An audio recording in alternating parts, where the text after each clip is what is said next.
La baselgia de Son Jon situada in una tomba a in dils punts ils pli marcants da Domat.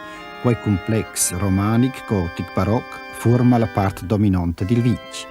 La baselgia odierna de Son Jon è venuta costruita intorno als 1800. Il clocher con sia miraglia imposante deriva da una torre de difensione che è un bia pli veglia che la baselgia.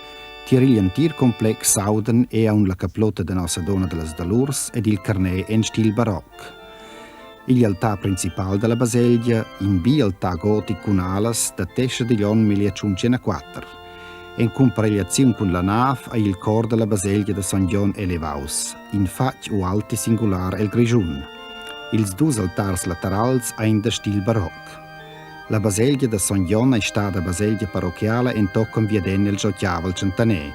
Da pi 1800 in toccon avon strus dus oms a quella baselgia di una orgla. In sia forma semple e l'orgla nova adattata agli interior della baselgia e scoffaccia per concerts. Nus la nos entra per contemplare picturas e sculpturas e per tatlà ed admirare l'orgla e gli organisti roman cantiani.